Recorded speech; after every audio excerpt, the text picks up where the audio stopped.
And on the bottom right-hand side, the one matchup that may not be so easy for this man, it is from Ence's Serral.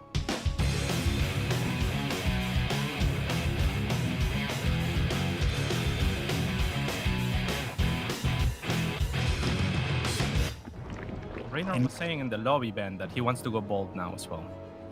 I'm not surprised, Cats. We really pull off this whole shindig. I was expecting you to come with a chin strap as well. I remember back in the day when the EG boys had their chin straps, then you grew a chin strap as well. But yeah. I don't like that insinuation. You're saying that I grew a chin strap to match the EG boys, Ben? Yeah. Like it was all the right. I will deny that insinuation. But I like what you said, that Serral in this matchup in particular can look a little bit, a little bit human. But when you say this matchup, you of course mean against Reynor, right? Yes, of course. Yeah, not against Zerg. No, because like honestly, I remember for a long time people were like, Serral will never lose like a ZVZ against the Koreans, which so far he's actually shown to be pretty damn true. Like he beats everybody. I remember one of his last CVZ losses that really crippled me was against Sue at Katowice when he was a bit like, that was over a year ago. But besides that, Reynor's been the one that really has kind of been splitting his skull a little bit, which is weird to be saying. Yeah, it's not that weird for me, Ben. We were having this discussion actually yesterday. You were talking about just watching the games and enjoying. This is we were watching a few of the games with Ilyas, with Stefano and Elaser yesterday, and we were just watching in awe of how great these guys are, truly. But yeah, this is something that I was bringing up as well. I think that Serral and Reynor are very closely matched. But honestly, Reynor to me has been one of the most impressive prospects, up-and-comers, for a very long time. Like, I've always really liked the way that he plays. He's a more chaotic player, so I think I can relate a little bit more with him, whereas Serral is a much more organized player, much more like you. So I think you tend to see the greatness in Serral a little bit more so highlighted from that. And yet we've both voted for the other person that you're talking about here, which is, that's one of the cool things, right? When you see your similarities in somebody, you also see the weaknesses. But like when we talk about the weaknesses of these two players, I don't really think they have many. And by the way, Serral, I wanted to talk about this. He didn't actually opt to get Zergling speed at all. He went for the very, very normal third hatch timing. But what do you make of this, going for such an early Roach Warren? This feels very non-Serral-esque to me. Yeah, it's a more or less normal corner to cut. If he's gonna make enough links to basically contest the amount of links that Reynor could make on offense, then Reynor wouldn't have the chance to, say, morph a lot of banelings aggressively, or he might be anticipating that Reynor will not do that in the first place, and so he will get to basically skip one step in that baneling nest potentially. That said, though, he is producing already 4 roaches, but yeah, this just seems like a defensive setup. Yeah, like one of the things that always strikes me very strongly when I watch Serral play is he always manages to get Zerglings in to scout you. Whereas this game, the fact that he didn't even go for Zergling speed at all, and he's obviously just skipped straight to roaches, he looks pretty solid defensively. He's not really being too crazy with the droning up too by getting the roaches out already. Like, it's unusual to me, and it makes me think that Serral's bringing a different style to this best of 5.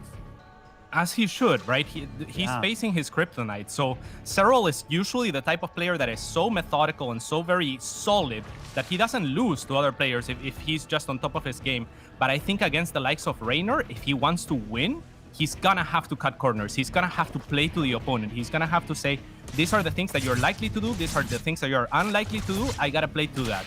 And I think that's what we're seeing here. Here he does get a scan or a scout off somewhat with 2 slow circlings. Yeah, over in the north base, just checking out how many drones are on that third base. Reynor is opting for the Spire, and I do like what you say about cutting corners, because Reynor has been a guy that infamously has been cutting corners against Serral, because Serral's so well studied, people knows his style, and against a guy, like, this is absolutely Iceman versus Maverick, right? Like, Serral plays by the book, Reynor, he throws out the rule book entirely, but it really feels... I don't know what's going to happen. Like, Reynor's opting for mutas here with the +1 melee, which is all really, really cool and difficult to play against. And we've seen how good he is with that kind of style, too. Yeah, and he really hasn't made very many links on aggression or anything like that. So Serral is going to have to make something happen with these roaches, and he's going to have to make something happen relatively quickly. If these mutas get out on the map, it's going to be extremely difficult for Serral to get back map control or get any use out of these roaches outside of something like a grand maneuver, like a Nidus worm going off unexpectedly or something like that. Okay, here we go. The roaches are crossing the map. So this is the Serral's one opening. He needs to make something happen. 4 spines on the way for Reynor. Yeah, I was about to say, like, Reynor actually was going for his 4th base there, cancelled it very quickly because he knew what was happening to him. These roaches, they do have +1 now. Zerglings are kind of like trying to deal damage at the back there. The roaches are starting to get into bases though. Yeah, you were saying it, Ben. I mean, this was Reynor cutting a lot of corners, and Serral is going to find an excellent timing. I mean, if he moved 3 seconds later, I'm not sure I like his timing, but as it stands, he might just be able to equalize and do enough damage to stay in this game, because otherwise the Muta would have just closed it out, quite honestly. But we'll see just how much damage he can do. 12 workers have gone down at the expense of the entire Roach army. Okay, this is a little bit more.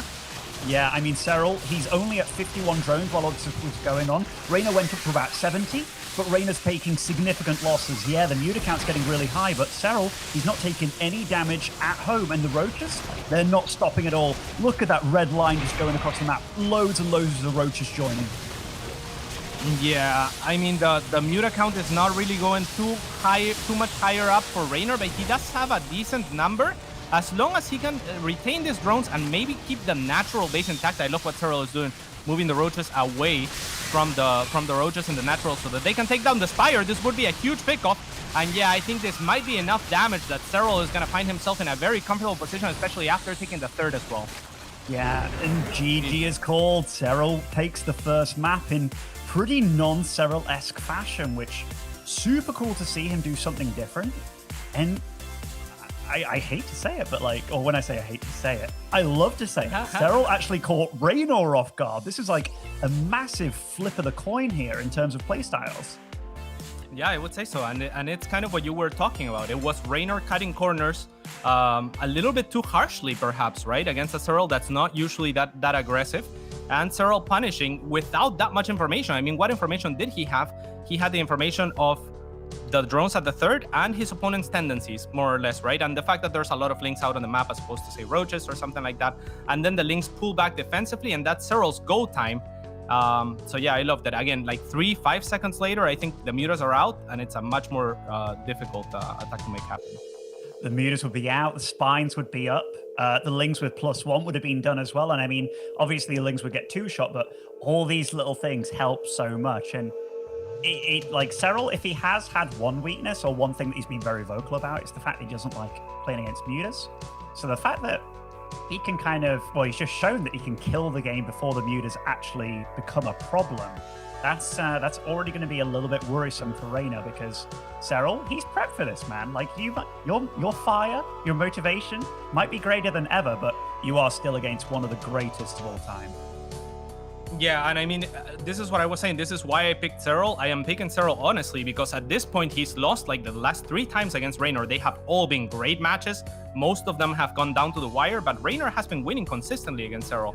So I think at this point, I'm not sure who's, like, as far as winning the tournament, maybe Serral's had enough winning the tournament, but as far as winning this match, I mean, I think he wants it, perhaps more than ever.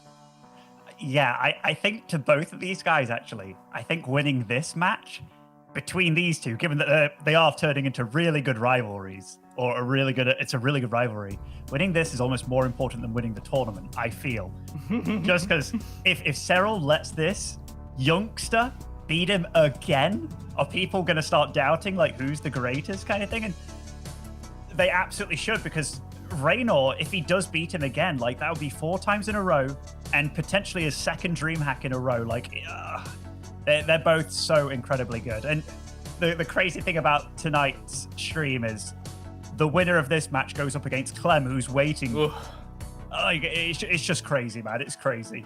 And the way he looked yesterday, oh my God, that is, the finals is going to be another one to look forward to. But this one it already feels like a finals. We are joining the next map. It's going to be Ice and Chrome. It's a large macro map. Let's see what it holds in store for us. Yeah, every map of this, I'm going to be really, really excited. Spawning over in the top right-hand side, playing as the Blue Zerg, it is Clash's Reynor.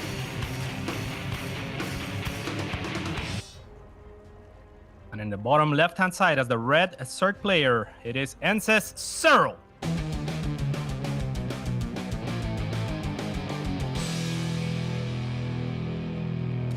That was yeah. that music was like where you die in like a platform game, and it's like and then you reset, you know.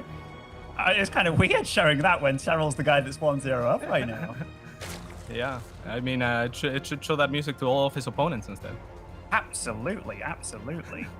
This just reminds me when, like, this is a long time ago, back in NASL days where people got to choose their own intro music and stuff. And I remember, like, telling Greg, I was like, Greg, you have to pick, like, the Imperial March, like the Star Wars, the Darth Vader music. And he was like, hell no. But then he picked some freaking, in fact, who's that? Skrillex music. And I was like, God damn it, Greg. Classic Greg. I still have a dubstep, Idra dubstep playlist on Spotify. It was made by Moose Gills, if you remember him, but it was approved by Idra himself on Twitter. So it's only like 4 songs. I like it. 4 songs. Yeah. Okay, so this map in particular, like, this is one that, you know, the Terrans like. In fact, I don't think any race dislikes this map. I think overall it's definitely one of the more standard, but it doesn't really hold that, oh my god, this is so abusable in this. But when it comes to ZVZ, what are some things that you think we should be looking out for between these two? It's so difficult to say because when it comes down to these two, they really play to each other so much that it's difficult to say. We saw Reynor going Mutas on Submarine yesterday, which is the last map that I would ever think a Muta switch should or could work on. But on this map, I would think Mutas are great because it's a very long map, right? So Lings are probably gonna be favorable over Roaches. I wouldn't be surprised if we see somewhat of an extension of the early and mid game because the thirds are kind of far away, so you can kind of have some Lingbane fights in those areas. These are kind of the more normal, I guess, things that you could draw from a large map like this. So one thing very early to note is both these players are going for Ling speed this game, and you know the openings are almost symmetrical between them. We'll see these builds very, very lined out as to where they're going. We'll get to see if they're going for Baneling Nests early on. Baneling Nests aren't always about aggression, it's about being defensive as well. Banelings can obviously one-shot Lings and what have you, and yeah, so far, absolutely mirrored builds between these guys. Yeah, and this is super unsurprising, right? Lings are super fast, so again, like the mid and the early stages of the game might be a little bit extended just because Lings are so very powerful. In a very long map like this, it's Serral trying to get some information unsuccessfully this time around. But yeah, like you said, this is as standard as it gets, Ben. So we'll see who goes for the first punch here. Yeah, and like Zerg builds for a long time. I remember people asking like, "Oh, is it? Do you do the extractor trick or not? Like, which one's actually more beneficial?" Zergs have got things so ironed out as to how you should go about things. So these Lings, they're always going to be looking and trying to scout and find out what exactly is going on. So Serral, upon seeing that little group of Lings there, he immediately morphs some Banelings at home, I do believe, just to be careful, just to respect his opponent, because it's a very, very fine balance. Even cancelling one of the Banelings there upon seeing that it's nothing too much to worry about. Whoa, Serral's the one going for melee upgrades, and Reynor's the one going for ranged. This is cool. All right, yeah, this is very cool and kind of uncharacteristic. If you saw the production tab and you asked me who's who, I would say Reynor, definitely with the +1 melee, maybe into lurkers or something crazy, but it's Serral this time around. So +1 melee is really good against Roaches, but like you were pointing out, once the Roaches do have that +1 range, they are gonna start two-shotting the Zerglings regardless. So it's gonna be interesting to see. I still do very much like the +1 melee because it's a further commitment to Lings, and I was just talking about why I think Lings are so very strong on this map, and you know it could potentially lean itself towards a Muta transition. We've seen Serral do those in the past. He was actually unsuccessful at BlizzCon with Muta play that looked like he was gonna win against Reynor, and then that game was kind of a little bit of a throw. So I haven't seen him Muta much more since, but I would love to see it this game. That, I remember the game you're on about, because Serral was winning for like 90% of it, but then seemingly stayed on it for too long and then went into ultras against the lurkers. Yeah, that was a heartbreaking game. But It's so lovely to see how much Serral's been scouting this game. And I know he's super duper known for it and doing it so well, and also denying the scouting. So he sent Lings in the base of Reynor, got to see how many gases were going up. Didn't get to the main though. But yeah, he's the one going for a Spire right now. And Reynor, he hasn't really got to see too much. Now he gets an Overseer in, which is actually deflected by the Queens thus far. Does he know what he's up against? The biggest tell is the lack of roaches, but there is a roach warren in the front. So as if Serral can hide his army, as silly as that sounds, then that's one of the better things that he can do. And taking a fourth is also a very I'm not going Muta type move, right? Because it's very risky, very, very greedy at this point. So he's kind of flipping the script, like you were saying, on Reynor. He's pulling the tricks and kind of cutting all the corners, whereas that's Reynor that normally tries and plays those games. So I'm loving what I'm seeing from Serral. It's definitely a different Serral today than even yesterday. It's mind gaming, and it's also respecting the fact that he knows his opponent's super good, right? Because if you took that early of a fourth and your opponent just went for like a roach timing, you'd be dead. But the fact that he knows his opponent knows that he's good and a normal roach timing wouldn't be working. But then he threw down the fourth to be like, yeah, if I get this fourth up, that's great. I'll be on 4 base Muta.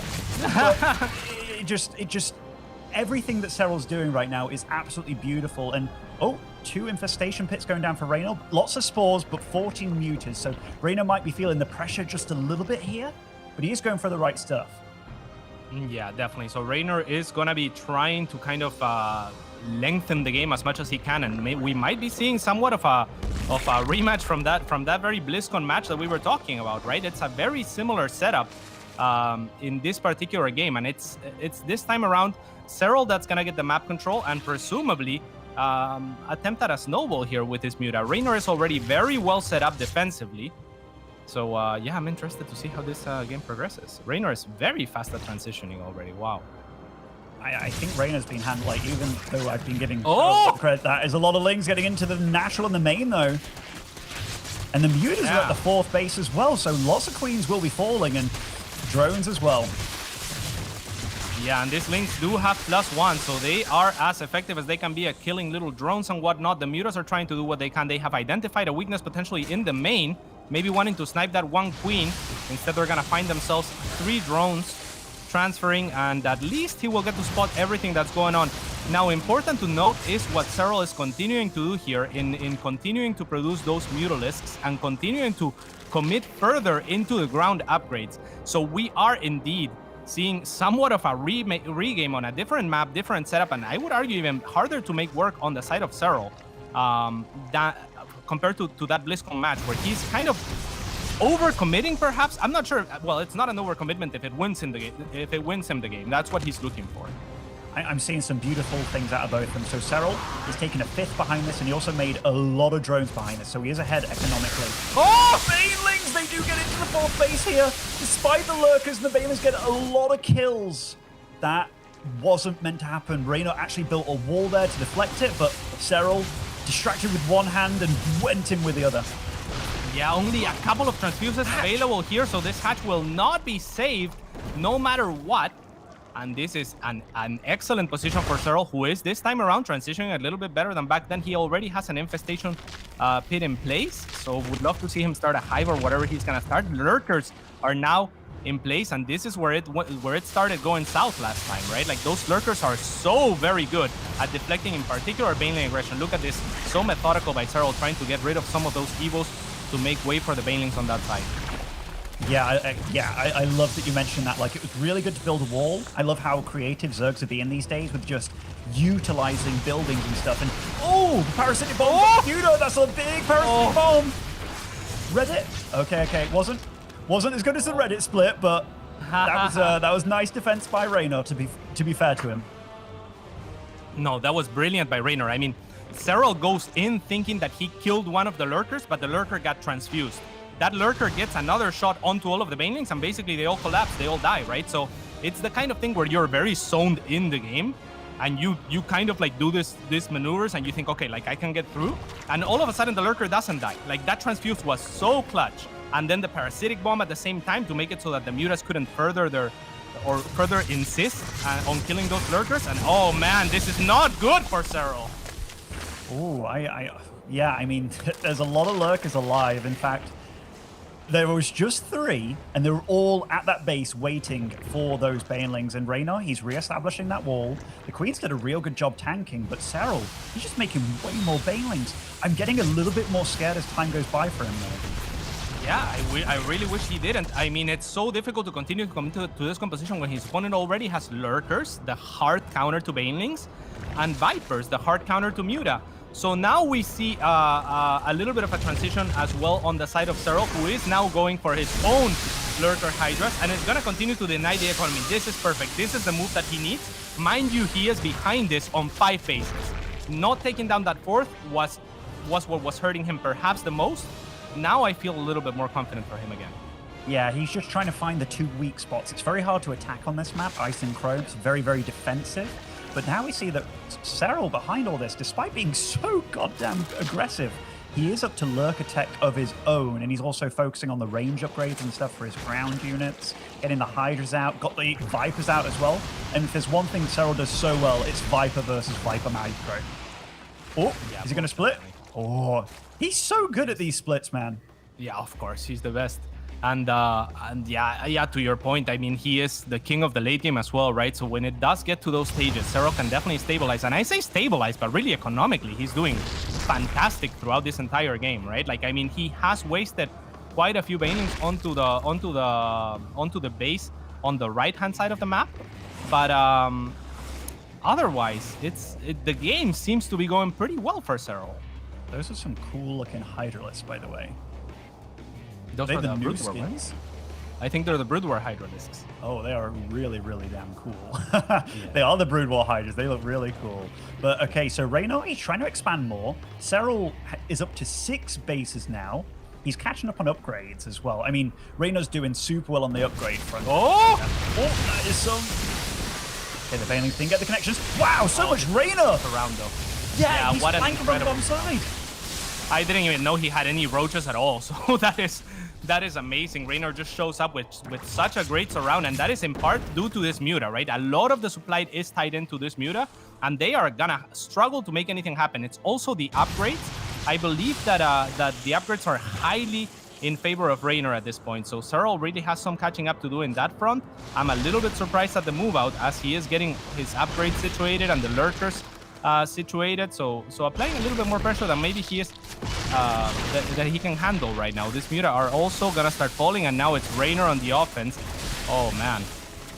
Okay, but Reynor did use all his Viper energy. Oh, does he have an overseer here? Okay, he does. Yoinks all the Viper or Lurkers out of the floor. Does take most of them out with his Vipers, so that was useful, but Reynor's doing so much damage, taking out the 5th base of Serral. Luckily, he does have the whole left side to work with, but this is a lot of big damage by Reynor.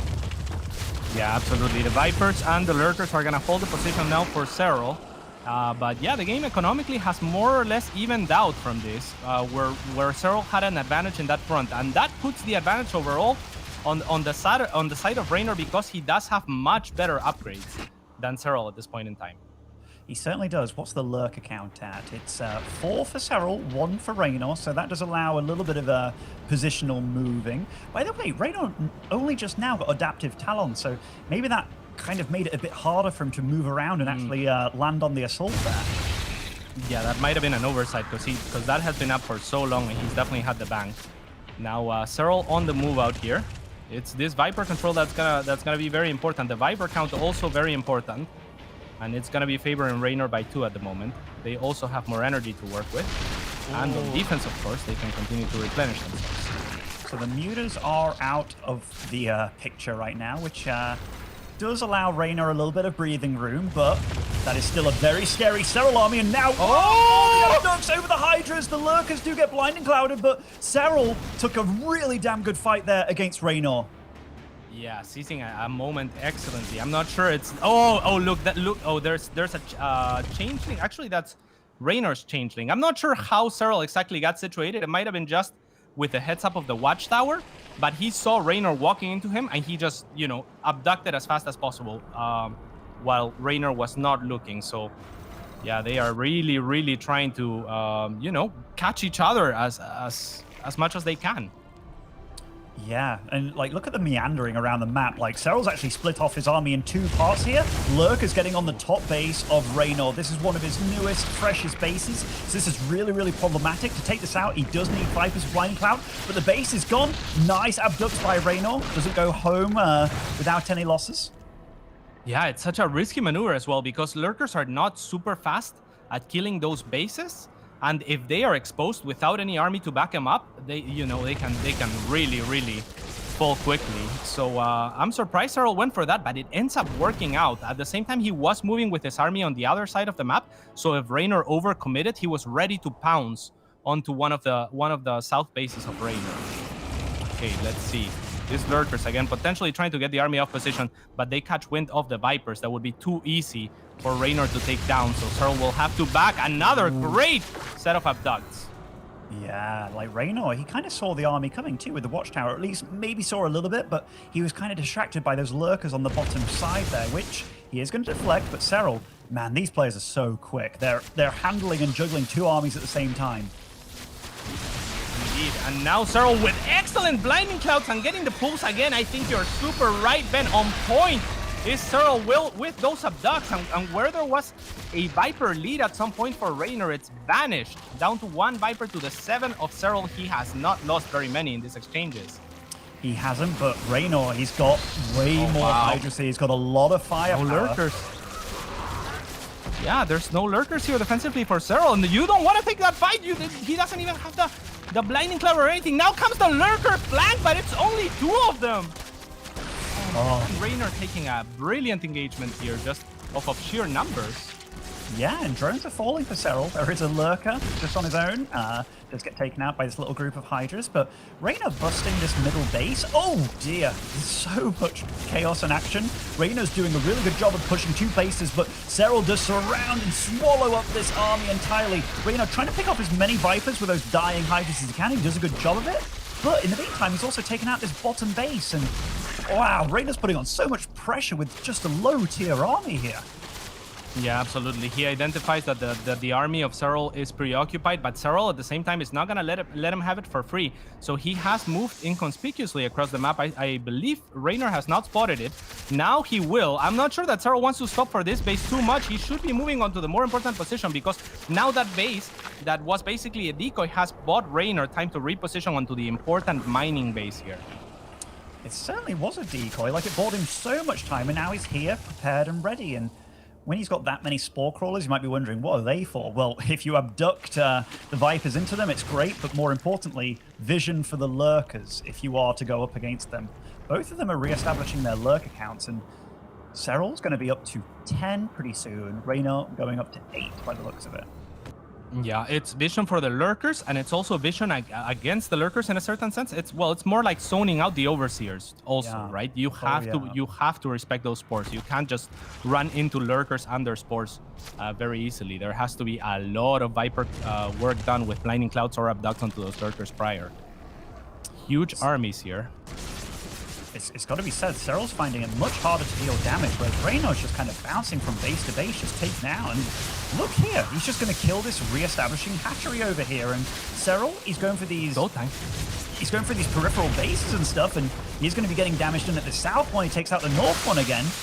Is this going to turn into a crazy base trade between these two? Yes, sir. It already has begun. There's no way around it, because Serral's only move right now is to do damage on the other side of the map. He's losing too much on his side. He cannot stop. He has to continue to go. He has to find the openings, and this is where it gets dire. But Reynor is so well situated on this base. Serral has to find a different angle of attack, but he has to continue to move with this army. Oh, this isn't good, though. Lurkers at the top of the ramp in Serral's main base here. The hive under threat, all the tech under threat as well. Did he just... That was one of the saddest roaches ever. Just got shot by all those lurkers. But right now... Oh, Serral's moving into a lot of lurkers here. The blinding cloud does eventually go down, but that was quite a lot of damage being done. Both of them have such big armies, but neither one of them is even bothering to defend almost. It's just carnage. Yeah, you really can't. The best defense is stuff like what just happened with the lurkers, where they can do a lot of damage inconspicuously out of nowhere.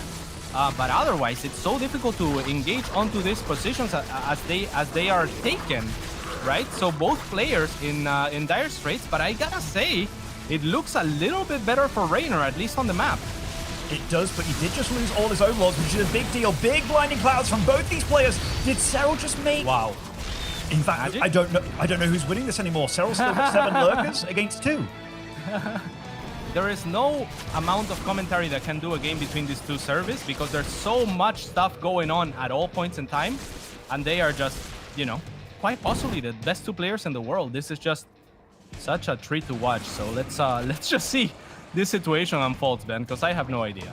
And like, look at the numbers as well. Both on 40 workers at this point, both within 10 supply of one another. The army counts as well, very, very close. Serral does have a much higher Hydra count, and he does have higher lurker count as well. The thing is, I feel that you're always more comfortable when you're in Reynor's position when you didn't lose the hive, and you can keep on remaking those Vipers, given that Serral can't anymore.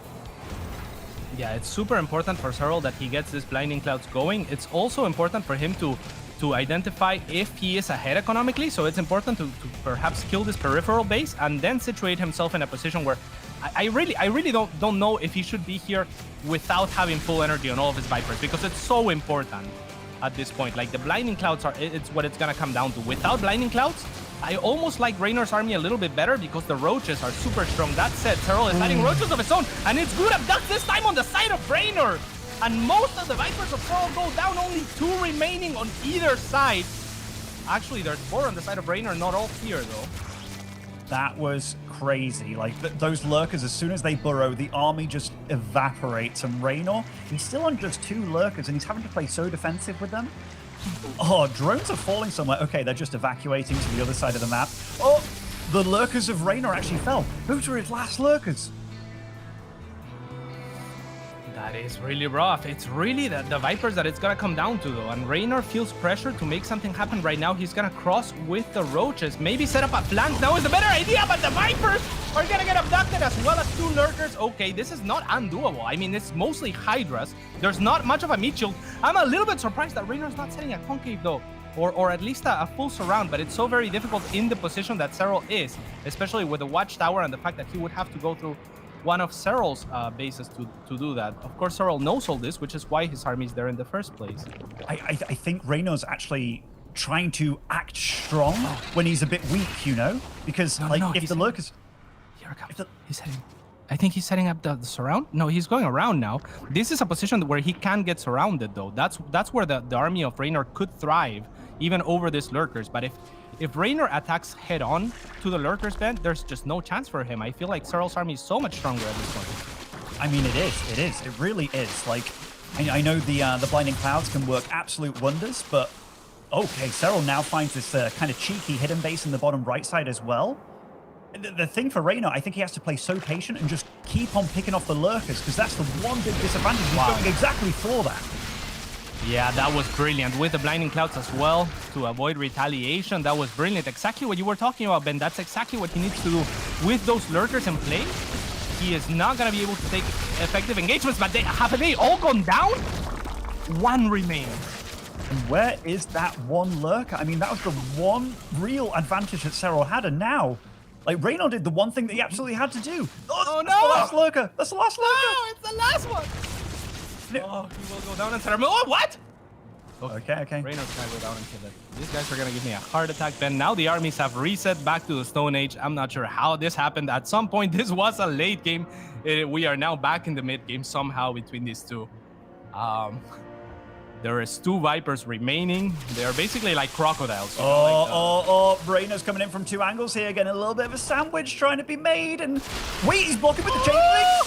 Yeah, chain link block. Right. GG. Wait, what? Oh. Wait, did you think was that all of the army of Serral remaining? Pretty much, yeah. He was down to like 90 supply against like 160 or something.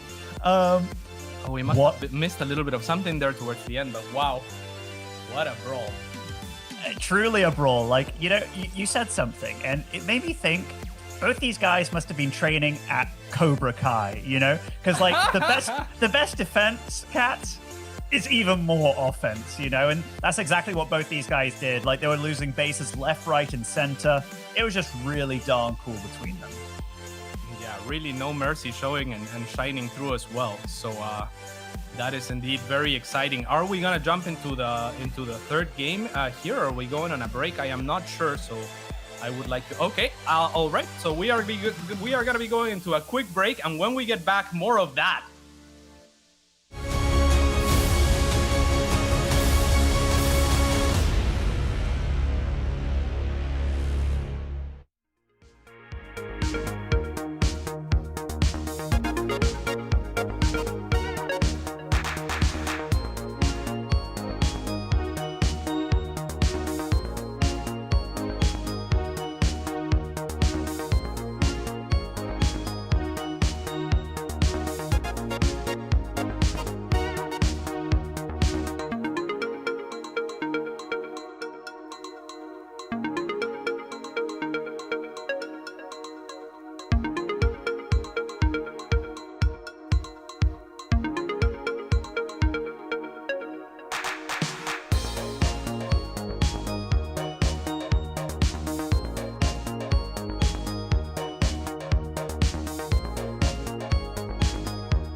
Hello guys, and welcome back to the DreamHack European lower bracket finals. And these two names, you don't often find them in lower brackets, cats. It's Serral up against Reynor, and just like always between these two, they're already 1-1.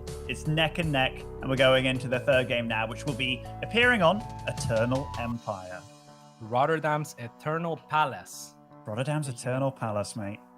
Certainly is. You know, I saw him. He was immediate to defend himself in all the Twitch chats. He's like, "No, it's not me that says that. It's not me." Totally is. Do not believe his lies.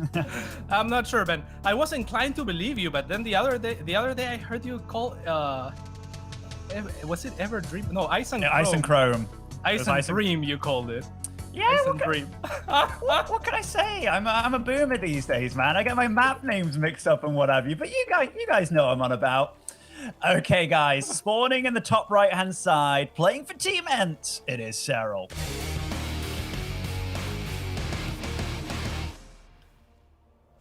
And in the bottom left, it is Reynor for Clash. So, Ben, I actually have a question. I thought this might be insensitive to ask before, but now that we are both bold, I think I can. So, when you're bald, your head in a certain way becomes a part of your face, right? Like when you wash your face is my question, because I was washing my face, okay, today, like I was putting soap on my face in the shower, and then I realized that I could also put soap on my head, and then I thought, wait, which part is the face? Like, is your head part of your face? Well, the thing is, Cats, if you really want to think about it technically, your forehead kind of goes all the way down to your ass. If you really, really think about it. Like, it doesn't really have to stop, if you don't want it to. Indeed. So, Absolutely. Yeah, I'm glad we got to talk about this one. Yes, indeed. All whilst the early game is developing between these two, on a very standard map, it is a mirror, as you would expect. And yeah, we probably just have a 16 hatchery on either side, followed by gases and pools. So nothing out of the ordinary here on Eternal Palace. Yeah, like this map is absolutely one of the more defensive maps. Like, trying to kind of rely on Lingbane run-bys later on, it's tough. Getting 3 bases situated is very nice and easy to do. And so it's one of the more calmer maps, and one of the maps, if you're truly a vet out there, like a true veteran, this is where you really test yourselves against somebody else in like a true macro game, because it's large, it's easy to get 3 bases up and running, and then the choices are endless, like which 4th base you take, which 5th and 6th. It's actually a really, really nice, stable map. Yeah. There is our difference in approach shining as well again, right? It's a shame you weren't here, because in the map section, Sue asked me which are my 2 favorite maps. And I said, or which is my favorite map? And I said my 2 favorites are actually Golden Wall and Submarine.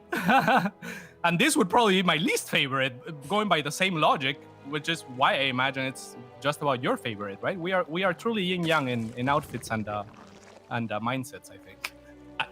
Maybe, which is, we're yin-yang in ideologies, we're yin-yang in outfits and stuff, like we're different colors. But yeah, I'm looking forward to see how this dukes out. I actually think Ice and Chrome might be my favorite, but that's also like very, very defensive and cool. And cool. Yeah. All right. I think aggressive and cool is the thing. It's icy, mate. It's icy. That is true. All right, so we have +1 Carapace, actually. Here's the first deviation, and it's going to be on the side of Reynor. So anticipating that there's going to be an extended, perhaps, Lingbane phase. Now, the cool thing about Carapace compared to the Midi, for example, is that it is still open to be potentially Muta, but most likely is going to transition into something like Roaches, because it can, and because the Roaches do benefit from that Carapace, especially against Zerglings later on. So interesting here from Reynor, who hasn't taken, by the way, a Baneling Nest, and that's kind of playing the opponent as well to a certain degree. If Serral was the person that comes to mind is Mini Racer from 10 years ago, but if Serral was hyper aggressive and just did a 2 or 3 base all-in Lingbane, it would be extremely difficult for Reynor. Yeah, the +1 melee, it also allows those follow-ups with like potential Roach, Ravager, Ling all-ins, right? Like, I'm not saying that's definitely going to be done, but there's a potential to switch into that. So that's also kind of cool. And right now, they're both just trying to get to grips with one another, see what's actually going on, trying to count the drones at each base. You tend to find, or rather, I get asked, like, okay, why do Zergs take the gases on their, like, more scoutable bases? Well, if you scout, like, a natural with 2 gases at it, it doesn't indicate how many gases are in the main still. So if you're in Reynor's position or Serral, that's always the last one that you take, unless there's some crazy mind games going on. But it's all about deceiving your opponent. So taking the ones that are easier to scout first, you can potentially throw your opponent off a little bit, which is what Reynor's trying to do here. Yeah, that's absolutely it. I mean, if you think about it otherwise, it's actually a deterrent to do that, because your main will be saturated first, which means the drones actually have less travel time to saturate the gases in your main. So you're absolutely right. This is entirely for the seed. They want to be, their opponents to be considering options that are not going to happen, right? Like maybe they think Mutas are abound, when they're not, that could be important information. With that said, it's Serral once again going for the mutas, and it's been spotted. Yeah, this time it's actually been spotted, like way before the Spire's finished, kind of thing, which is nice for Reynor. The Zerglings do have +1 armor, so they don't get one-shot by the Banes, and Serral, whether he... Oh, by the way, this micro for that one Bane was really, really cool. The Zerglings won't be able to get the cancel on this hatchery, but Serral, on the other side of the map, will he be able to get the cancel? Most likely not. So very much a very similar game by both of them. By the way, Serral's actually going up to +2 missiles as well, like very, very quickly, so not utilizing all his gas on the mutas so far. Yeah, this is a little bit of a small muta switch. If Reynor was to attack into this, Serral would want to have the capacity to basically make as many roaches as he needs to defend it. And that's kind of what we're going to see here. It's going to be Reynor attempting at hitting Serral before the mutas are out, as soon as his +1 and his speed are hitting. Actually, even before his +1, because he maybe anticipates that he can't get there in time. But now the mutas are out, Serral is going to have to kite back, and Reynor might be able to do a little bit of damage, though probably not too much with his roaches. I think Serral's handled this beautifully, honestly. Like, if he went a full commitment to the mutas, he'd have potentially died. But the fact that he's kind of holding on here, if he loses this 4th hatch, it is a big deal. But he's just spamming out so many roaches that I'm kind of worried about Reynor with the counterattack, right? Yeah, absolutely. I mean, this is really looking bad for Reynor. This is He's going brilliant for by his own Serral because Spire. he gets... Yeah, that is what I was going wow about. It's because Reynor, if he wins this game, 1,000,000 IQ, dropping a Spire when Serral went for a Spire, because he's identified basically that Serral is gonna switch from that Spire onto roaches, right? Like what you were talking about with the upgrade, only he doesn't have all the information that we have potentially, just the numbers on the board as he sees them, right? So if Reynor is able to deflect this, there could be a turning point where he actually gets more mutas than Serral, which is just the next level play. And he's starting to make them. Like, he really is. And, you know, very often it's like, okay, is it possible to go mutas when your opponent's already gone mutas? And very often the answer is no, because you're forever playing catch-up. But this is truly, like, they're both manipulating one another, and I don't know who's going to come out ahead. Like, if Reynor can survive and catch Serral totally off guard, then he can take a monumental lead. This will be one of the most impressive calls I will have ever seen in StarCraft, and it might just work. Is the crazy thing. I mean, the speed at which he dropped the Spire, that is to say, the speed at which he identified Serral's not committing to this, was outstanding. And now it's Serral on the offense. He's gonna see the muta. So this is a little bit problematic. I mean, he's gonna have to kite back Reynor. That is, he cannot stand and fight this army of Serral. He has to wait until he's closest to his hatcheries, until they are being threatened, until the drones are being threatened. But now the army has dwindled so much. And it seems like Serral's gonna find a little bit of damage at least. Getting a little bit of economic damage, even running Banelings or something at that 3rd base. His mutas are keeping alive, and he's actually making the big switch to getting Corruptors out now to deal with everything. He did reestablish his 4th base as well behind all this, but oh man, what a... Corruptors are brilliant here. I gotta say, it's...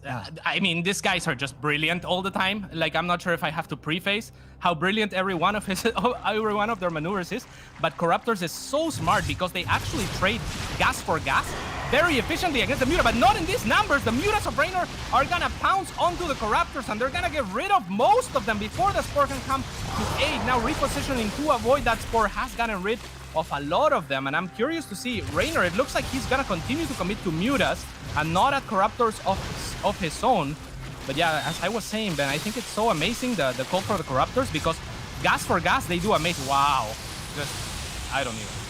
As amazing as what Reynor's doing, and like both of them, the fact that Serral had the gall to stay on Reynor's side of the map with the mutas, knowing that he can't really fight them with his own mutas, amazing play by him. So he slowed down Reynor a lot while deflecting at home. And he finds the opening, and these are openings that he has carved for himself. He had the roaches in that base earlier, so he knows there's no Spore there, right? It all comes together, and it's so brilliant. And again, the Corruptors are so great because Serral did do a little bit of economic damage. That means that he's gonna have more mineral income. And like I was saying, gas for gas, Corruptors trade extremely efficiently against muta. It's something like it takes like something like 20 Corruptors to beat 30 muta, more or less. So the downside is obviously the extra expenditure in minerals, because they do cost 50 more minerals each. But that's fine if you have the economic lead. Yeah, I mean, like, going for the more expensive units, Serral's still got a little bit of a supply lead here. His roaches as well, are they better upgraded? It's 2-0 against 1-1, which, you know, you could give that a slight edge to the roaches, I guess, if it comes down to just that. Reynor just holding down the Muta key. Serral looks like he's getting ready to absolutely swing his massive hammer soon. And it's massive. Oh, these mutas are going to get caught so early, though, and that's going to allow Reynor also to reposition and help with the brunt of his muta. We're gonna have to see if that's enough. That is so many corruptors. Reynor might just want to go on the counter offense instead, or just focus fire the roaches and completely ignore the corruptors, perhaps. Oh my I don't know. God! I like this fight for Reynor. He's stutter-stepping his freaking corruptors here, Cats, and Serral, there's so much of him. The Overlord farm is here too. And Serral, look at this micro. He's using the fact that they have a slower attack to just kind of kite away, and Reynor's trying to stay on him as well. Stutter stepping aggressively and defensively, but Reynor, while all this is going on, he's losing his drones, he's losing the fourth base with the roaches. This is crazy play by both these guys. This is so insane, Ben. I mean, we could watch this game and break it down for ages. I feel like maybe there was a little bit of a lack of that next step transition for Reynor. I'm not gonna pretend to know better or to know like what it is. Maybe something like Hydras, or maybe matching the corruptor numbers or something of the sort. In any case, that was insane. That was super insane. I am very impressed by both of them, because let's be real, they're both doing slightly off meta stuff, absolutely playing their opponent. And I did you watch Serral's brief stream that he did a few days ago? Because he actually got to play against Reynor on that stream. It was where the clip came from Reddit and stuff with all the mutas and what have you. And they're both obviously respecting each other so much, but you also have to know that if you're selling something, your opponent has to know how good you have to know how good your opponent is for this to work. Because if he's not on the same wavelength, or he's like on a different page, it could just be kind of like you trick yourself. Yeah, you trick yourself, and like the mind games don't work. But they're both reacting to everything the other person's doing beautifully, and then kind of making slight adjustments with the fact that they know what their opponent's trying to sell and is selling. And it's just beautiful to see ZVZ at this level, because I know a lot of people can be like, oh, there's roaches in this game, but there was way more going on. And not only are these guys like mechanically super duper gifted, it's very obvious they're very, very intelligent when it comes to StarCraft 2 as well.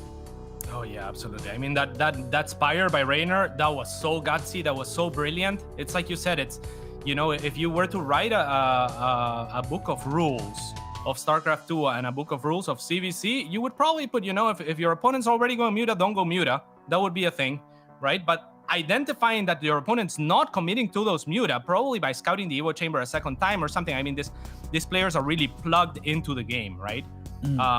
But somehow he catches wind of the fact that Serral doesn't plan on making more than 5 or so muta, and drops down that Spire. That was so great. And the Corruptor transition from Serral identifying that he has more minerals is just all too great. We are now in the next game, so we will not keep you waiting. Let's jump into it and get this series going. It will be here on Pillars of Gold. And spawning in the top right of Pillars of Gold, as our red Zerg player, it is Serral. Do you say Pillars and Gold, Ben? I may have messed it up a little bit, Cats, but I'm hyped. I'm pumped. Like, what the hell's going on? And in the bottom left-hand side for Clash, it's Reynor. You know, very soon I'm just going to start creating my own map names for these maps, and it's going to become a game in itself as to what is Benny going to say today. Okay, Pillars of Gold, though. So what maps did they actually veto out? Was it like Submarine and Golden Wall between them, potentially? Oh, I hope not. I actually didn't see, but I really hope not. We'll have to wait and check. Because, like, Serral's absolutely bringing a different Serral to this series. Like, we've talked about it a lot. They're both bringing different flavors of stuff. But Yeah, the fact that they're both going at it on all the big macro maps as well, while doing a lot of this crazy stuff, it's... Yeah, when I think of doing crazy stuff, I think of, do crazy stuff on Golden Wall, do crazy stuff on Submarine and whatever you got. What these guys are doing is, it's beautiful. It is absolutely beautiful. It really is, and I mean it's far more unexpected on this type of map than on the other maps where you might be more waiting for your opponent to pull something off, right? So that's kind of really cool. Now this map and its features, the third base is one of the things that you have to decide which one to take, I suppose. But they are a little bit more open than on most maps, especially this third over here that map was looking at. So I'm curious to see what approach they take, because I feel like things like Roach, Hydra, and eventual Lurker Viper transitions are really good on this map because of how open some of these spaces are. So Roaches and Hydra type compositions tend to thrive on those as opposed to say Lings. So yeah, let's see what the map brings, I suppose. Yeah, because like some of the background knowledge I have of these two players in particular, Reynor, he obviously loves going mutas at the best of times. He loves going Lings and whatever. That's kind of his trademark unit. And he knows that Serral also hates mutas above all else. But when you are playing against a Serral that is obviously coming in prepared to the series, I think Reynor's probably a little bit shook up. Like, oh, I can't just do what I've been doing. And, you know, that muta switch that we talked about was super duper cool. I feel that Serral's more honed in on the fact that these switches, these crazy switches, are absolutely a possibility, more a possibility when he goes up against Reynor in general. Oh, yeah. So it's, again, it's just very nice to see these players absolutely playing the player. Serral? He's making a lot of Lings here, Cats. Oh, wow. Yeah, that is a lot of Lings. He is going to be looking to contest this base. However, there is a Baneling Nest on the side of Reynor already. 4 Lings in production for him. And yeah, I completely agree with everything you were saying, Ben. It's super exciting to see this too, really. It's just a treat. Okay. So let's see what happens with this attack. Serral is leading 2-1 and looking to close this game a little bit early, perhaps. At least he's looking for a third. So let's see what he can manage here. 12 Lings now being produced for Reynor. I love this. He's attacking the hatchery with most of his units while just chasing with just enough Lings to win the fight, rather than chasing with everything. So that was nice micro, but nicely handled by Reynor. Just got the Banelings out in time. But Serral, he's getting a Roach War and he's getting that +1 carapace. They're both getting +1 carapace. If I was a Zerg trying to learn from these guys, I'd be like, so what upgrade do I actually get? Because they've so far in this series, they've gone melee first, range first, carapace first. So if you can tell us, like, what are the benefits from going carapace first here if you're Serral? Well, I think carapace is the more well-rounded upgrade. It's gonna help the Roaches and it's gonna help the Lings, and especially it's gonna help if the game kind of extends on the early and mid-game portions of it. Also, Serral is not going for a Baneling Nest this game. He transitions straight into the Roaches, so there's a cut of expenditures there. And that is where the Lings with Carapace will also thrive against Lings and Banelings, right? Because it'll take 1 extra shot for those Banelings to kill the Zerglings with Carapace. One really cool thing here that, you know, they've been showing. So Serral kind of showed that he's moving out with a lot of Roaches, then made like 9 drones at once. And Reynor, kind of unfazed, was just like, you're not going to attack me. Like, that was way too obvious, and droned up himself. Oh, wow. Now he's roaching up as a response. But looking at this harvester count and stuff, like, they're both growing at very similar rates, except Reynor's slightly ahead economically. But Reynor's absolutely shadowboxing him in every regard. So I feel that Reynor's got very good read on this game and what Serral's doing. I mean, Serral is going to attack onto a Reynor that is planning a slightly later attack. That is usually the dream for the defender. I think if Reynor defends this, he will be in a position way too good for Serral to recover from. He's already making a spine. He has an extra hatchery. So again, if he defends this, I think he can just cross the map potentially and win the game right there and then. So Serral is putting a lot of chips on this attack. Let's see how it goes. Oh, focusing the Banelings though. So will he be able to get that? He does get it. So now the Lings can actually do damage. But the Miles! Oh, I was actually landed really well on those Roaches and Lings. And Serral, he's fighting with a pretty decent army, both with 4 Ravagers. That's obviously the magic number here, but Reynor, he has a better economy. He has another macro hatch in his base as well, so he can actually whip out way more units than Serral. And Serral, he's like, well, damn, that didn't go the best for me. I'm going to go home, get a lair, get +1 ranged, and we'll turn this into a macro game from here on. But Reynor, he's just making a lot of battle units right now, Cats. Yeah, because Reynor hasn't made a lair. Instead of making the lair, he made the extra hatchery. That's the investment that he made. That's why I was going, oh wow, Mapu pointed to it very early on because it's such an uncharacteristic hatchery, right? So this is why I think that Reynor pretty much has to cross the map sometime soon and look for a kill on Serral while he is being greedy and after his attack has failed. Instead, though, Reynor seems to have different plans and he is taking another base. I'm checking and I'm looking at the hatchery. Okay, finally, a lair gets started. And this is a little bit strange how late that is without an attack first, you know? It certainly is. Oh, he was gunning for that hatchery. Is he going to get the hatchery? That would actually be quite a big deal, slowing down the income quite a bit. And I mean, wow, that's nice by Serral. That slows things down a lot. By the way, in Serral's head... Yeah. In Serral's head, he's probably thinking that that was one of the 3 hatches. So if there was a big all-in coming, like, it slows it down considerably. But Reynor with that extra macro hatch, it doesn't really affect that, right? Yeah, not so much. But even, I mean, if you think about it, right? If Serral thought that this was an all-in, sacrificing his army of Lings to kill a hatchery is probably not that worth it, because if Reynor just crosses the map after, and that's exactly what he's doing, he's looking for the win right now. He does have a ton of units, a huge surround with all of the surging. It looks like Reynor is pushing through. He has, I think, barely enough with the 8-minute lair or 7-minute lair or whatever that was. He is still pushing on forth onto Serral, and the Ling reinforcements are still coming. 30 on the way. Roaches are being produced for Serral. There's a spine being made somewhere. I'm not sure if he's gonna be able to hold this. The supplies are so close though, Cats, and 103 supply against 108 of Reynor, and you know, is it actually happening? He can't overextend though. Oh. Serral actually with a slight supply lead. Wait, 108 to 108, and Reynor behind all this, he's like, you know what? I'm gonna make a spire, mate. We're going for it. And he has not remade his other hatchery, by the way, but that does put them on even bases at 3. Did he try to remake it and it got stopped from that drone or something? I'm not sure. Potentially, I mean, it's weird to see an idle drone sat next to where he's using another drone to make the hatchery. So Reynor is getting the Spire. He's also started his +2 a little bit faster than Serral did, but this game, it's very close now, and what a crazy start to a game, man. Absolutely insane. I mean, Reynor had such a strong position, though, after holding the attack of Serral. Being 10 workers up, that is when Serral starts droning up, and that is when Serral goes for the lair. I really think that after holding, if Reynor just pushes on the gas pedal and makes all units from his, at that point, 4 hatcheries, I don't see how Serral holds, right? He was already behind and then being greedy.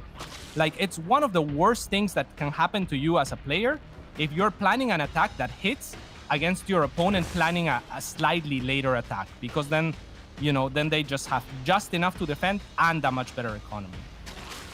Yeah, it's one of the worst feelings in the world. They have a better economy and they have more than you, and exactly, it's just not a pleasant position to be in. So Reynor is a little bit supply blocked here. Okay. So I was kind of wondering, is he going to go into super duper heavy mutas from here on out? Because Serral, he spotted it. He's actually making spore crawlers. He's also transitioning into hydralisks. He is behind supply at the moment, and you know, he seems very happy with just being on 3 bases. Do you see this turning into a bit of just a 3-base big attack by him? I could see it happening. We saw something similar in the last game that these two played each other before the series, but it did not go well for Serral, who moved out with Hydras and no real backbone to the army, like no lurkers to deal with the Banelings or infestors to deal with the Banelings slash mutas, right? So he has to be really careful with doing something like that. With that said, Reynor this time around doesn't even have the Baneling speed, and I think Serral could be aware of that. So these Lings, they do quite a bit of damage. Takes out a couple of Hydras. Keeping that Hydra count low is a pretty big deal for Reynor, given that they are to deal with the mutas. But the mutas, he has stopped. He stopped at 6, so he has forced enough static. And this is very strong, though, of an attack. Oh, it is, but he doesn't really have that many Ravages. Yeah, so I love what Serral is doing right now. He's going to look for the more open position where the Hydras are going to be able to shoot. The Ravagers are really going to thrive in those little chokes. So I really, really would like Serral to not try to push into one of those chokes. Okay, he's breaking the rocks now to make more room where all the units can be spread out, and those vials are a little bit less effective, rather. Yeah, because like the less moving being done, the better for Serral. These Hydras pump out a lot of damage, but big vials do land by Reynor. The supplies are very, very close. The Muta's coming in, dealing with the Hydras on just one side. I mean, this is one of the bad things with splitting off, I suppose. Like, the Mutas can section off units, and Reynor, he's just got way too much, and I think Serral knows it, and GG. 2-2, the series is tied, and we're going to a final map between these guys. Ooh. Well, that was very impressive on the side of Serral. I'm not surprised that we're going into a game 5.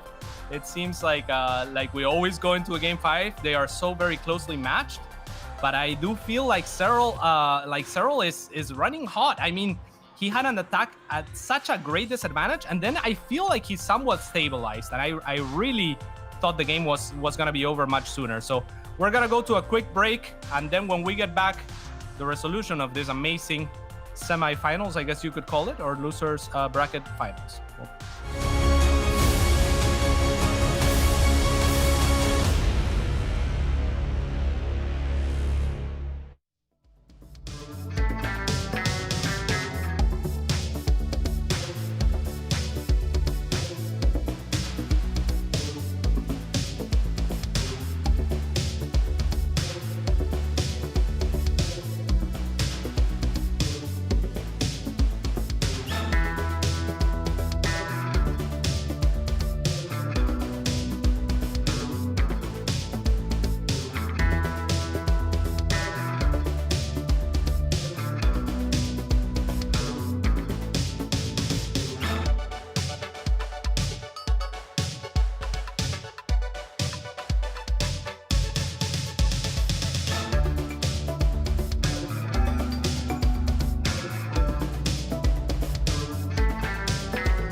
And we are back with the final day of this amazing DreamHack Masters, and we are in the final game of this incredible series between perhaps the best two Zergs in the world. At least in my opinion, that's that is true. Some people will say rogue. Yeah. What do you think, Ben?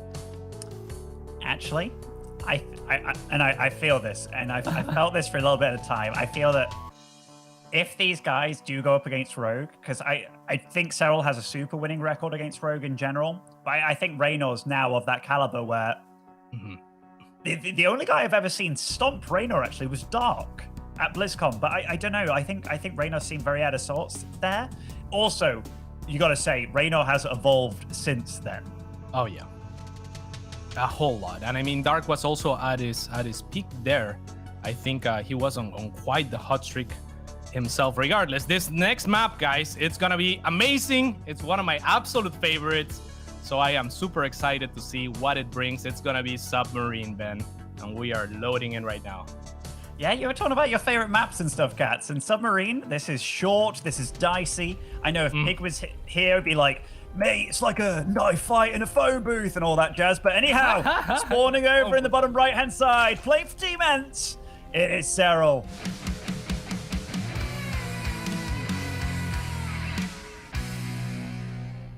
And in the top left-hand side, the man that I wish would fight Serral forever, it is Reynor.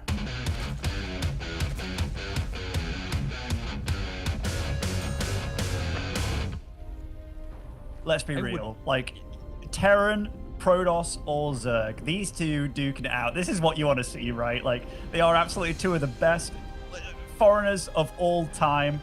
And what a funny thing for us as viewers. Like, this game has been absolutely dominated by Koreans for so long, and we're living in a world where these are two Europeans. One's like a 17-year-old kid from Italy, the other one of the greatest of all time from Finland, and they are two of the greatest that we've ever seen. And oh mate, it's so good to see these guys duke it out in the rivalry that's really forming between them, because they never disappoint when going up against one another.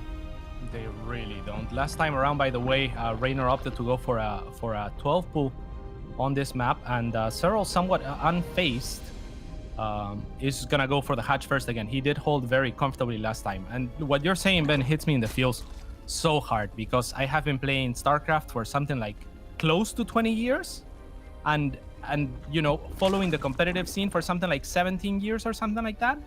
So when you have a scene dominated by Koreans for 17 years, and you're kind of like a tiny part of the rebel resistance of some sorts that has some semblance of a dream to, you know, take a game from a Korean here and there.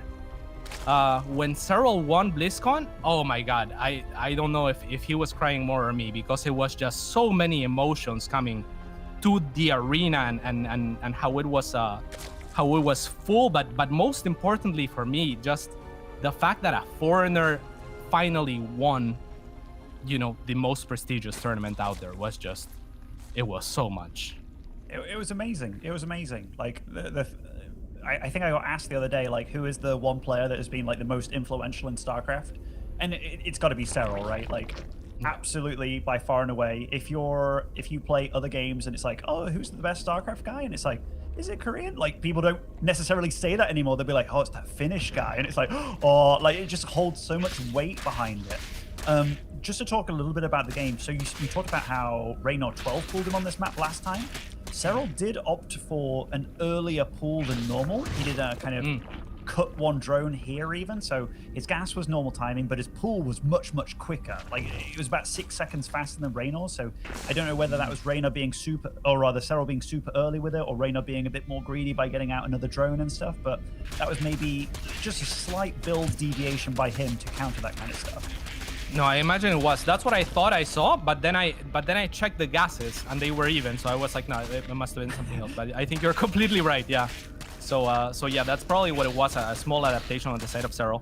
Now the action is gonna start. However, both players going for the Baning Nest. So like Pig would say, we might have a little bit of a night fight in the phone booth. You know, when like Pig first said it, I was like, oh my gosh, that is so descriptive in every way. Like, yeah. Say no more, my friend. So both of them, they're doing a lot of the same stuff behind this. So the Lings, you be aggressive to be defensive. You drone up behind it. Serral is taking the defensive posture here. But this is where it gets very dicey with the Baneling and the micro. Nice focus fire by Serral, but also just nice micro by both of them, not wasting any of their units. Yeah, and it's so difficult to keep track because it's actually Reynor that takes the drone lead during that, but Serral has a little bit more of an investment in his wall-off a little bit earlier. So so the game kind of evens out. It's just about the position of those units. They have pretty much mirrored themselves. But like you said, Reynor taking a little bit more of an aggressive stance. It's sometimes a little bit easier to be the aggressor when going Link Bane because you're also having to think about and defend your drone line and not just your your Link Bane. I think one thing that also is really when I think about ZVZ and when I was going up the ladder myself with it, like I was training a bit. I'm nowhere near these guys, but whenever I was doing the attacking with Ling Bane, say if I lost the fight, it didn't mean that I immediately lost the game, because by the time they run across the map, I can potentially have lings, like new lings coming out. Whereas when you're defending, there's so much tension, so much pressure, because if you lose the fight, boom, all your drones are under threat immediately. So that was very nice, cool, calm, and calculated by Serral, being the one to defend so calmly. And they're both just droning up like madmen. They're both scouting very diligently. Like, this isn't blind droning up. They're both constantly sending lings here, there, and everywhere just to find out exactly what the opponent's doing. Yeah, and I mean, this map is one of those maps where that doesn't apply as much, where if you are the defender and you take a very favorable engagement, crossing the map and capitalizing on it is a very, very realistic prospect, I suppose. Roaches are gonna kind of be king on this map for the most part, but as I say that, it's once again Reynor dropping the Spire on the shortest map in the map pool. This is not something that I personally ever like to do, just because I like to play the map as much as possible, and I feel like Roaches are so strong on this map. Queens are very strong on this map because they can actually cross it. Cats, sorry to interrupt you. I think this might be Serral super duper playing like 5D chess here. So he's got that Overlord drop ready. He scouts the Spire. I think he knew automatically that Reynor was going for a Spire, and he's going to drop Queens on the other side of the map. Oh no, okay. Screw that. He's actually just going for a Roach drop here, but still, it was really cool. Yeah, I think if he had been making more Queens, you would have been spot on, and it wouldn't be a bad idea because Queens are great on this map. So I think that could very well be used. Instead, it's going to be the Roaches, and I'm not sure how much I like that. Serral has spotted the Spire, so his response is the Infestation Pit. He is going to be taking up very quickly, similarly to what we saw Reynor do, and try to secure himself a 4th base. So the game plan for Serral here is stabilize on 4 bases, defend 4 bases, and get to that ultimate army composition, probably with lurkers and the likes, but maybe even starting with something like Infestors. It is a choky map, and Mutas are inbound.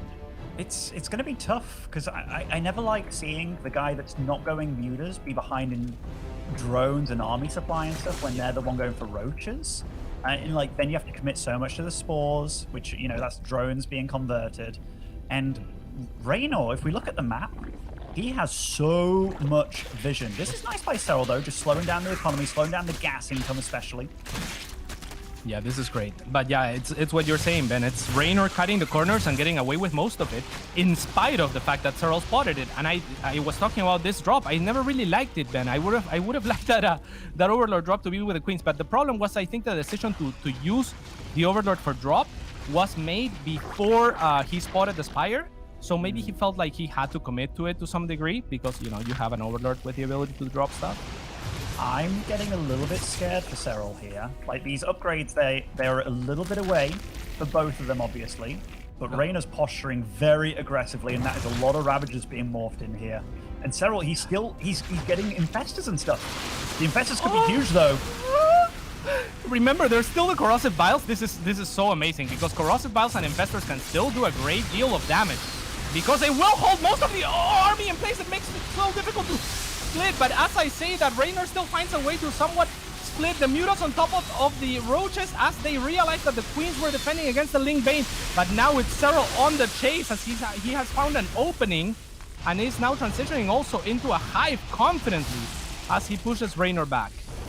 Like, Reynor's still maxed out, though, and, like, he's just accumulating a bank while this is going on. He's doing nice moves with the Mutas, just dealing damage here, there, and everywhere. And Serral, he is behind in workers at the moment. He has better map control. He's the one being aggressive. And what I talked about earlier, if Reynor wins a fight with Serral defending, he wins the game automatically. And these Infestors are out of commission right now. And like you said, I mean, it's going to be Reynor if he realizes that he has the economic lead. And I think he does. He's even taking a fifth. He's going to be the one looking to trade over and over. He's found himself a decent position down this ramp. But a great concave from Serral to answer will push him back once again. Again, it's going to be Reynor looking for these openings. It certainly is. Like, Serral's got good creep between spaces, so he can move very quickly. That also means that Reynor, if he gets into an aggressive position, he can move very quickly. I do worry about this, though, as Mapu's showing us drilling claws, or rather not drilling claws, tunneling claws is on the way there. Oh. Yeah, that is a very good way to trade effectively. There's only, I think, one overseer on the side of Serral, and it has mostly been with his army, so no doubt Reynor is taking note of this. The Infestors trying to hide themselves and how much energy they have, but they now have enough energy for a fungal. However, only 2 corrosive piles are available. But the army of Reynor is still rather fickle, especially seeing as those Ravagers are very quick to fall. So if Serral can find the fungals here, he could clear out the army of Reynor, and he will find the first fungal. And it's Serral who is going to take an amazing engagement here. That was amazing, Cats. And you might be thinking, like, was it that amazing, though? Reynor's still 200 supply. He did just make about 30-ish roaches all over again. These mutas, they've been really darn useful, just keeping Serral's army low and at home and keeping the Hydra count low as well. Reynor, he can't get stuck, though. He is expanding like a madman, but I don't see any tech up to like Hydralis or Lurk and stuff. And he just revealed Tunneling Claws as well to Serral there. Yeah, that's a little bit of a problem. Those Infestors just were so great because Serral was hiding them as best as he could until they had the energy. Now Reynor pushing into a concave of Hydras. Drones might have to be pulled if Serral wants to do a little bit more damage to this army. The drones are still a decent buffer to those Hydras. Instead, it's the rest of the army that will come and try to flank, but the army of Reynor is all together and is gonna find small clumps of Serral. Oh, I think this is it. I think Serral is just falling apart here. There's so much Reynor, so good maneuvering by him around, and Serral taps out. Reynor moves on to the grand final. Look how happy he is.